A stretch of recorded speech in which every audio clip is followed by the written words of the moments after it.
the previous screencast, you learned how to collect and organize sources so that you can make observations about the body of knowledge on your topic. But once you have those observations, how do you put them into writing?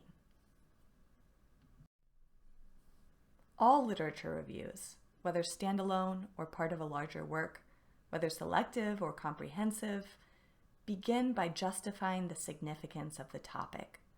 Why does it matter? Who is affected by the problem? What's at stake? Who should care? Some literature reviews, particularly meta-analyses, describe how the literature review was conducted.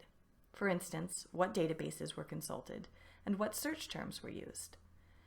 And for comprehensive reviews, there may be a brief description of the subtopics that the review covers. The bulk of any literature review is going to synthesize existing research on the topic. That is, talk about the major themes or findings or gaps in knowledge within research on this topic. Some literature reviews also discuss the methods used to explore the topic.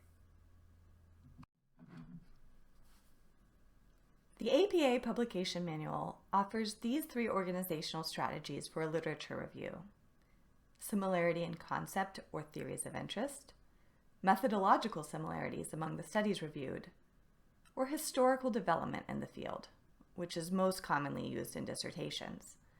Depending on the scope of your literature review, you may be able to jot down a brief outline, or your structure might take more time and development.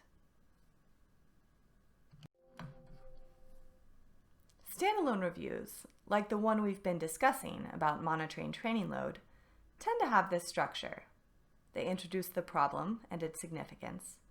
They synthesize what is known about the topic based on existing research. They highlight inconsistencies, limitations, or gaps in knowledge. And then they make recommendations for application and suggestions for future research. In a literature review that serves as the introduction to a larger article, instead of these last 2 segments, the review will usually propose the research question and the purpose of the study. But in kinesiology, literature reviews can also be structured around particular subtopics.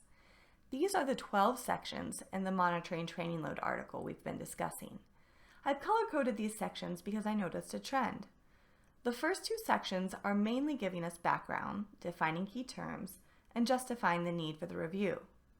The next 5 sections focus on what we know about load monitoring based on existing research. The final 5 sections also tell us what we know based on previous research, but they are more focused on making recommendations for monitoring approaches.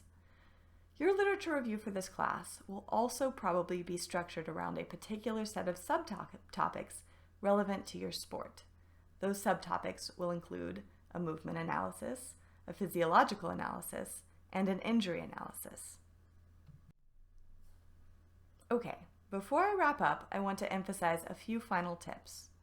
Instead of listing and summarizing one study at a time, make sure to discuss groups of thematically related studies based on similarity in concept or method in your literature review. Focus on the research, not the researchers. Make sure all source material serves a clear purpose, and cite all sources of information, whether you are summarizing, paraphrasing, or directly quoting. Directly quoting, by the way, happens pretty infrequently in scientific writing.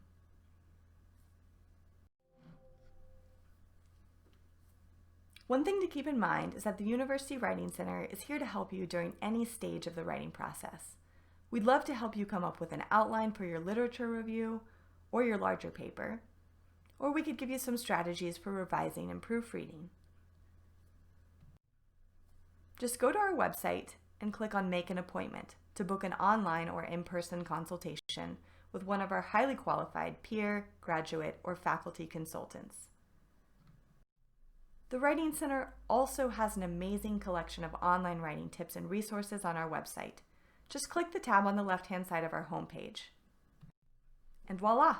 Resources that can help you with the writing process, different types of writing, including literature reviews, grammar, and citations. I hope you feel more prepared to write a literature review. I also wish you well as you embark upon this project. From all of us here at the Writing Center, keep calm, and write on.